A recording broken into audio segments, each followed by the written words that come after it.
ሰላም ወዶችዬ እንዴት ናችሁልኝ? የዛሬ ቭሎግ ከባለፈው የሚቀጥል ነው። ላይጋችሁ ደግሞ ገብታችሁ እዩት። የዛሬ ውሏችን የሚሆነው በቀዳማዊ ኃይለ ሥላሴ ቤተ መንግስት ውስጥ ነው። በጣም ኃይለኛ ዝናብ እየዘነበ ነው። ራይድ ውስጥ ነው ያለ ነው እና እስቲ እየሄድን ደግሞ አንዳንድ ነገር ልንገራችሁ። ያው መግቢያ 300 ብር ነው። አስጎብኚ ደግሞ ከፈለጋችሁ 1000 ብር ነው በሰው። በካሽ ኦ ካርድ መክፈል ትችላላችሁ። ወዶችዬ ከዝናቡ ጋር ስንገባ መቅረጽ አልቻልኩም፣ ግን ያው 2000 ብር ከፈልን በካርድ። ከዛ ምርጥ ቅመም የሆነች ደግሞ አስጎብኚ ተሰጥቶን ወደ ውስጥ እየገባን ነው።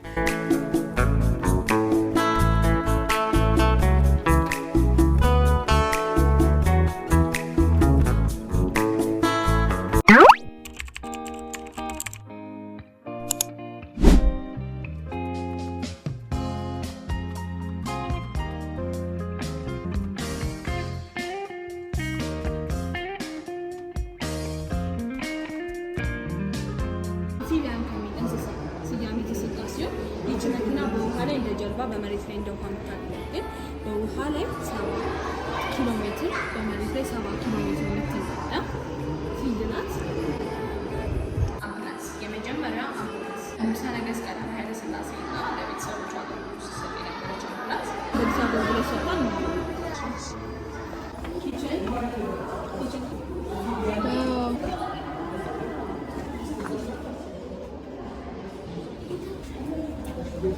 ይሄ ፕራይቬት ነው።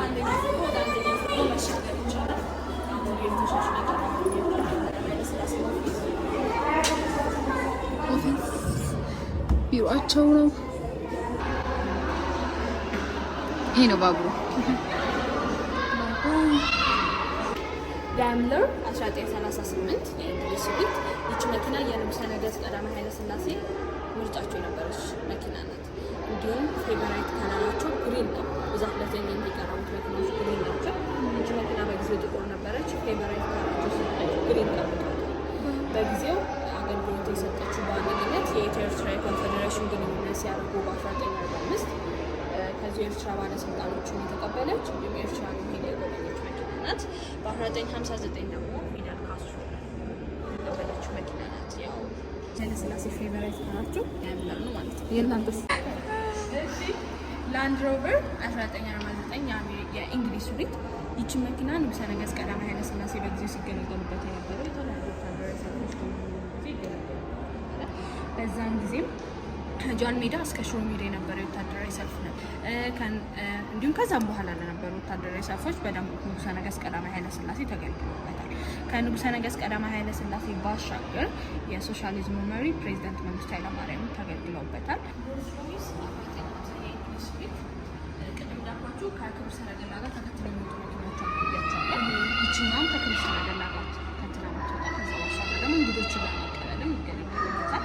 ከእንግዶች መሀል የእንግሊዟ ንግስት ኤልሳቤጥ የተቀበሉበት እንዲሁም በቀኝና በግራ የምናየው ዘንግ በቀኝ በኩል የኢትዮጵያ ባንዲራ፣ በግራ በኩል ደግሞ በዛን ጊዜ የሚመጣው የእንግሊዝ 1986 የአሜሪካን ሱሪት ችኛም ሁለት ቦት ናት። የቀድሞ ጠቅላይ ሚኒስትር የመለስ ዜናዊ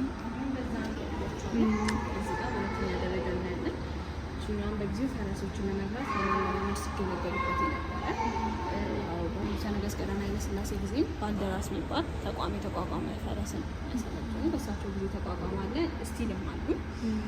ይችንም በጊዜው ፈረሶችን ለመግባት ለማለማመድ ሲገለገሉበት ወጣለች ነው። ከ6 እስከ 4 ፈረስ ጎማው የእንጨት ነው። የትምህርት መንግስት የክብር ዙፋንን መልአክ ትጠብቃለች የሚል ታይነት አላቸው። የአንበሳ በመጽሐፍ ቅዱስ ስናየው የእግዚአብሔር ነው። ሳፍ ዴቪድ የሰለሞን ስርወ መንግስት የሚያሳይ፣ የሥላሴ ኮከብ ደግሞ 3ቱ ሥላሴዎችን የሚያሳይ እናያለን ማለት ነው። የትኛው ነው 3ቱ ሥላሴዎች?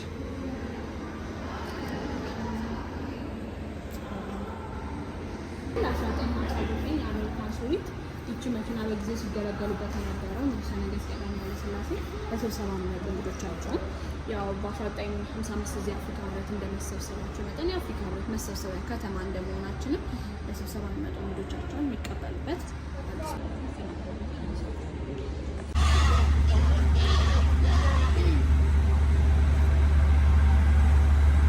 በውስጡ 10 በሮች አሉት። አገልግሎት ላይ ያለው 9 በር ነው።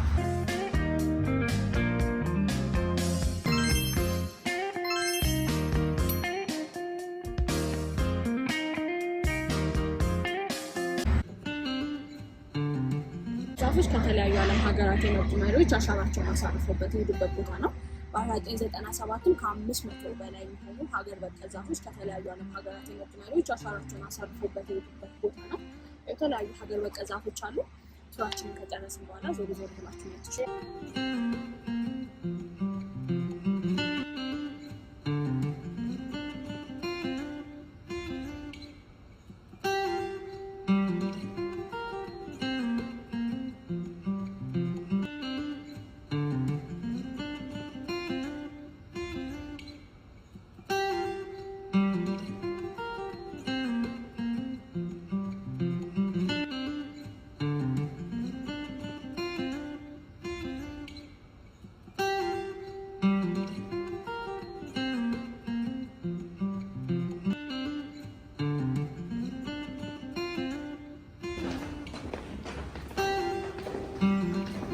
እቴጌ መነን እንዲሁም ልጃቸው አልጋ ወራሽ ሎላ አስፋውሰን እዚህ ጋር ይቀመጡና ባለቤታቸው እዚህ ጋር ተቀምጠው ትልቅ ስክሪን ነበር። የተለያዩ የፊልም አይነቶች ነው ያሉት ፊት ለፊት። ከዛ ፒያኖ እና እቴጌ መነን እዚህ ጋር ይቀመጡና በዛም ጊዜ የመጡት እንግዶች ወንበሩን ይናገራል፣ በየስልጣናቸው ይቀመጣሉ። እንዲሁም ለ80ኛ ልደት ባላቸው የቀረበ የምግብ ሜኑ ፍሬንች የ10ኛ የአፍሪካ ምስረታ ሲያከብሩ የ1955 እዚህ እንደመሰብሰባቸው መጠን የቀረበ የሙዚቃ ፕሮግራም ነው።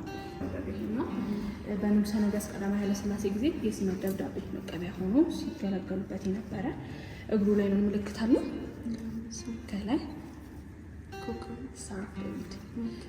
እንዲሁም ከንጉሠ ነገሥት ቀዳማዊ ኃይለ ሥላሴ ባሻገር ክብርት አምባሳደር ፕሬዚደንት ሳህለወርቅ ዘውዴ ቢሯቸው ውስጥ አንድ ወጥ እንጨት የተሰራ ጠረጴዛውን ለንጉሠ ነገሥት ቀዳማዊ ኃይለ ሥላሴ፣ ይችኛዋን ደግሞ ለንጉሠ ነገሥት ለአፄ ሚኒሊክ የተበረከተ ሲሆን በጊዜው ንጉሠ ነገሥት ቀዳማዊ ኃይለ ሥላሴ ቢሯቸው ውስጥ ተገልግለውበታል ጠረጴዛውን።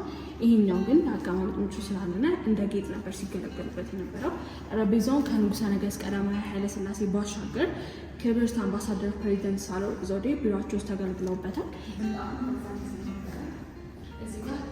በውስጡ 10 አባላቶች አሉት። ትልልቅ ሀገራዊ ውሳኔዎች ከሹም እስከ ሽረት የሚደረግበት፣ 3ቱ ማይቀየሩ፣ 7ቱ በየጊዜያቸው የሚቀየሩ። ማይቀየሩት ንጉሠ ነገሥት ቀዳማዊ ኃይለ ሥላሴ፣ እቴጌ መነን እንዲሁም በጊዜ አጠራሩ አቡኑ ወይም በአሁኑ አጠራር ፓትርያርኩ 3ቱ ማይቀየሩ ናቸው። 7ቱ ደግሞ በየጊዜያቸው ይቀየራሉ። የዘውድ ምክር ቤት በመባል ይታወቃል። ላይ የመሐመድ ጊዜ ሲገለገልበት ነበረ። እንዲሁም ምንጣፉ በዛ ጊዜ ነበረ። በግራና በቀኝ የምናያቸው ጌጠኛ የክብር እቃዎች ነው።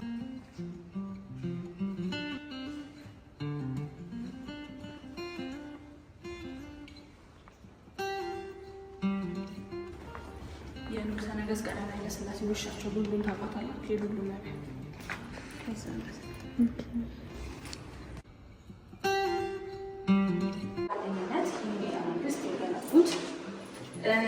የተገለገሉበት የኖሩበት ንጉሠ ነገሥት ቀዳማዊ ኃይለ ሥላሴ ፕሬዚደንት መንግስቱ ኃይለማርያም በእሳቸው ጊዜ ደግሞ የሲመት ደብዳቤ መቀበልና ጠቅላይ ሚኒስትሩ መለስ ዜናዊና ጠቅላይ ሚኒስትሩ ኃይለማርያም ደሳለኝ እናያለን። በእነሱ ጊዜ ደግሞ 4 ፕሬዚደንቶች እዚህ እንደ መኖሪያ ሲገለገሉበት የነበረ እንዲሁም እንግዳ መቀበያ ሆኖ ሲገለገሉበት የነበረ ነው። ከንጉሠ ነገሥት ቀዳማዊ ኃይለ ሥላሴ በኋላ የነበሩ መሪዎች እዚህ ያለው ታላቁ ነበር ሲሆን የነበሩት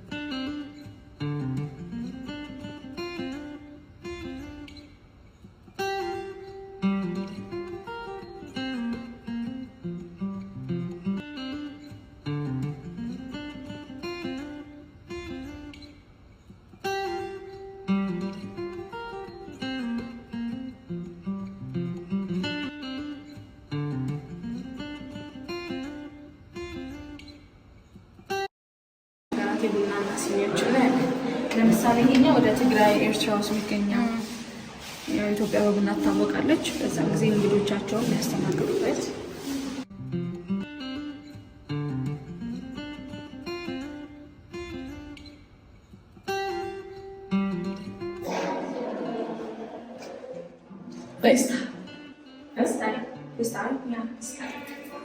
እንዴት አንደኛው መሪ እዚህ ጋር ነው፣ ለአንደኛው መሪ እዛ ጋር ነው።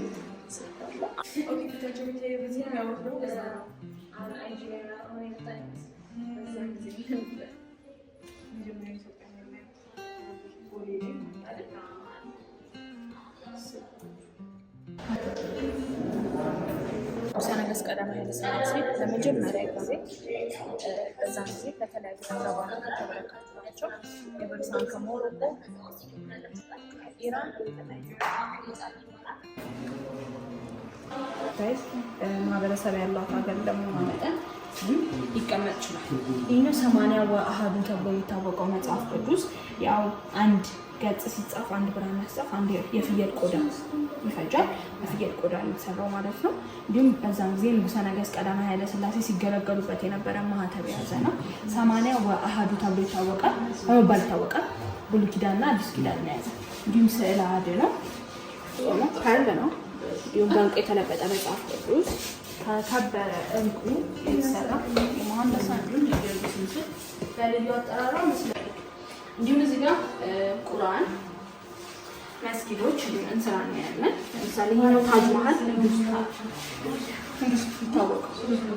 ከዛ ደግሞ እዚህ ጋር የምናየው ከከበረ ሸክላ የተሰሩ እንስራዎች ከነሐስ የተሰራ ግብጽ ነው። ይሄኛው ቱርክ የሚገኝ ነው። ለመጀመሪያ ጊዜ በንጉሠ ነገሥት ቀዳማዊ ኃይለ ሥላሴ ጊዜ በአማርኛ የተተረጎመ በጨሌ የተጌጡ ጠሮች የአበባ ማስቀመጫ እና የክብር የገበታ እቃዎች ከመስራት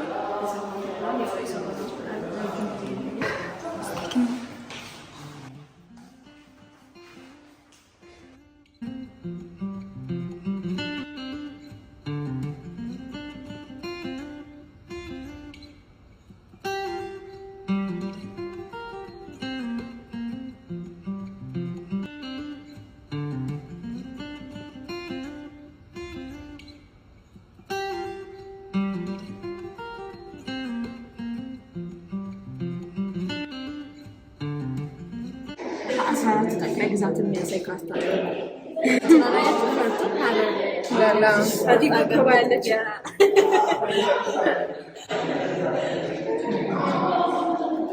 ኃይለሥላሴ ለ80ኛ የልደት በዓላቸው 1964 በዛም ጊዜ የተበረከተላቸው ከኤርትራ ከአፋር ከወሎ ጠቅላይ ግዛት እያ ለ75ኛ የልደት በዓላቸው ከአውራ ጎዳና ለ80ኛ የልደት በዓላቸው ክብር ዘበኛ ለ75ኛ የልደት በዓላቸው ከመብራት ኃይል እንዲሁም እዚህ ጋር ስንመጣ ለ25ኛ የልደት በዓላቸው ከፈረንሳይ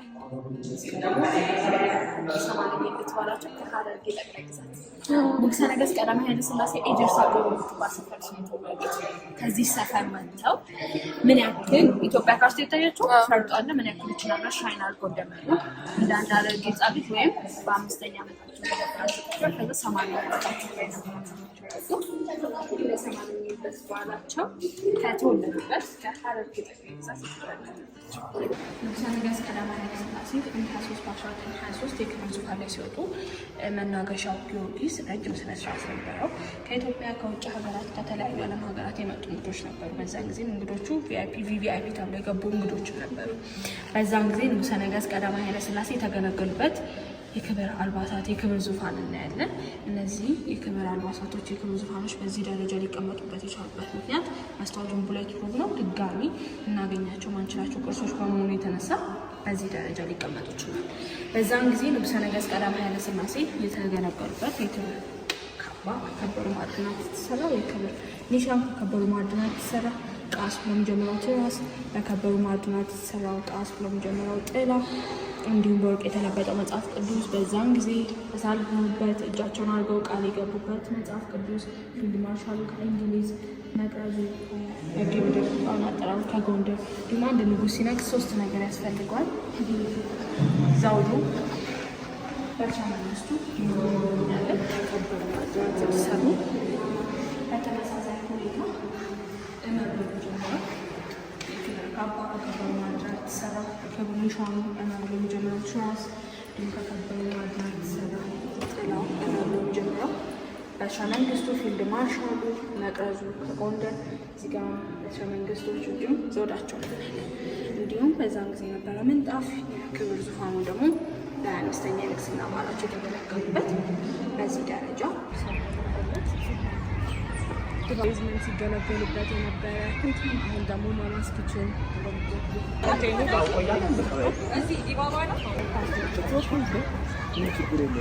ይከፈታል እኮ የለውም እንዴ አይቻለሁ መሰለኝ እኮ ሁሉም እንዳለ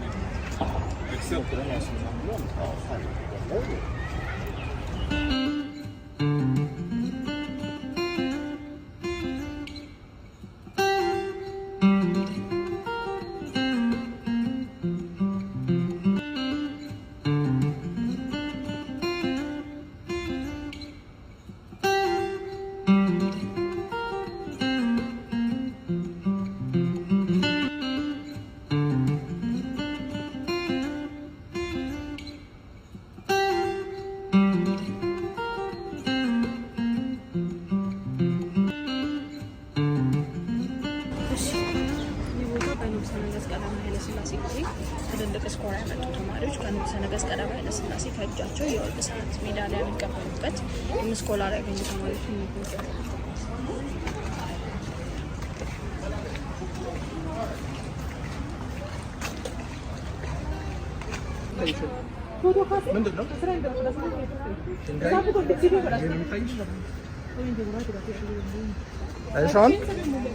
ነገሥት ቀዳማዊ ኃይለ ሥላሴ የተለያዩ አውሮፓ ሀገራትን ለመጎብኘት እድል አግኝቶ ነበር።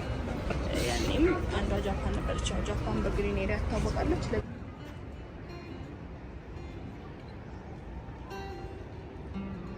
ሙሉ ቪው እዚህ ጋር የምታዩት ጋይስ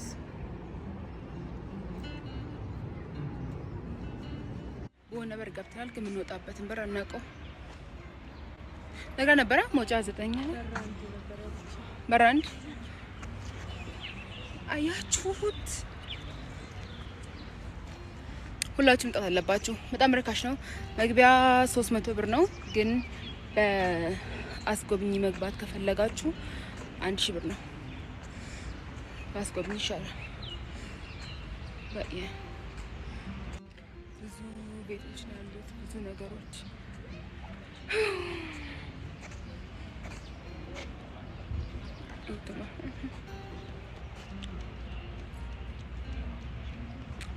የድሮ ጊዜ ኑሮ እንደዛ ከሆነ አሁን ላይ ምንም ልዩነት የለውም። እኔም በጣም ደስ የሚለው በጣም እዚህ ጋር ልቀመጥ ነው እና ይሄን ይመስል ነበር። እንታየሽ ማኩ በጣም ደስ ይላል። በቃ እኔ እንደዚህ አልጠበቅኩም ነበር መስለኝ። ፌስ ታይም የሚያደርጉበት ግን ስላልገባኝም አሁን ምሳሌ የሚያወሩት በስልክ ነው አይደለ? ያ በዛን ጊዜ ላይክ ፌስ ታይም ቪዲዮ ኮል ምናምን ነገር የላቸውም አይደለ? ስልኩ ቀጥታ በመስመሩ ይሆንና ግን ፊት ለፊት በዛ ካሜራ ይታያሉ እኮ ሰው ላይክ ካንዳ ጎዳላ ሀገር ነው እዛው በዛ ሆኖ ለምን ከተለያየ ሀገር ነው እንጂ እኮ ያ ነገር እንዴት ነው የሚሰራው? እሱ ያ ሰው የሚያ ነገር አለው ማለት ነው። አዎ እሱ በጣም አስገርሞኛል። እሱ በጣም አስገርሞኛል። ግን በጣም ነው ደስ የሚለው። በጣም ላይክ ይሄ ኢትዮጵያዊነታችን ብዙ ታሪክ እንዳለን እንትን ይላል። እና ደግሞ ከሁሉም በላይ የገረመኝ እንትን ነው የመኪናው ነገር በቀኝ አሁን ለምን ኢትዮጵያ በቀኝ በኩል በቀኝ ነው በግራ ነው በግራ ነው በቀኝ ነበር። ያ በግራ በኩል ለምንድን ነው የምትነዳው የሚባለውን ነገር ቢባል ላውቀው አልችልም፣ ግን በቀኝ የግዛት እንዳልተገዛች መሆኑን ዛሬ አውቀናል። ድሮ ነበረ አለች እኮ በቀኝ ግዛት ነበረ፣ ከዛ በኋላ ወደ ግራ ዞረ ነገር። ስለዚህ እኛም አውስትራሊያ በቀኝ የምንነዳው ስለተገዛ ነው ማለት ነው። ሺሼ መኪኖቹ ጥራታቸው ራስ ሲታዩ ያስተላልፋሉ። አውራስ ላይክ ኢቭን ስንት ነው አለች እኮ ለዲስፕሌይ የቀረበው 17 ነው ምናምን ሆነ እንጂ ወደ ስንት መኪና አለችው? በጣም ብዙ መኪኖች አሉ። ልክ በዛ ጊዜ ሲመረቱ 30 20 ፍሬ እንደዚህ ሊሚትድ የሆነ ቁጥር ነበር የሚመረተው። ከዛ ውስጥ አንዱ ኢትዮጵያ ውስጥ ገብቷል። ከዛ ቁጥር ውስጥ አንዱ በጣም ነው ደስ የሚለው። በጣም ላይክ እያንዳንዳችሁ መታችሁ መጎብኘት አላችሁ። እንኳን መጣና እንደሚያምር ግቢ በቃ ጸጥ ያለ ነው፣ ጥራት ያለ ነው። ንጽህና ምናምን ተውት። የጸሎት ቤቱ ቤተ መቅደስ ነው የሚመስለው። አዎ የጸሎት ቤቱ እንደዛው። መጽሐፍ ቅዱስ ደግሞ አንድ ፍየል አንድ ምንድን ያለችው አንድ ወረቀቱ ለመስራት አንድ ፔጇን በበግ የበግ ምንድን ነበር ብቻ አንድ በግ ምናምን ያስፈልጋል። አውቆል የበግ ምናምን ያስፈልጋል። አይ በጣም ደስ የሚል ላይክ በጣም የአቡነ ተክለ ሃይማኖትን ገድል በእንግሊዘኛ ተተርጎመ በግልጽ በጣም ደስ የሚለው በጣም እና ሁላችሁ መጎብኙት። የዛሬን ቭሎግ በዚህ እንዘጋዋለን። እስካሁን አብራችሁ ስለቆያችሁ ከልብ እናመሰግናለን። ወዳችሁ ተስፋ እናደርጋለን። አታረጊ ምን ያርጉ ንገሪያቸው እስቲ። የግድ መታችሁ ማየት አለባችሁ። ከዛ ባሻገር ምን ያርጉ ቻናሉ ታይ ሰብስክራይብ፣ ላይክ፣ ኮሜንትም ስጡ። መታችሁ ከሆነ ምስቲ መተን ነበረ ብላችሁ መታችሁን ከነበረ እናንተ ደግሞ ሞያ ያስገረማችሁን ነገር ከስር ጻፉልን። ቻው ቻው። ሰብስክራይብ ማድረግ እንዳትረሱ ውዶች።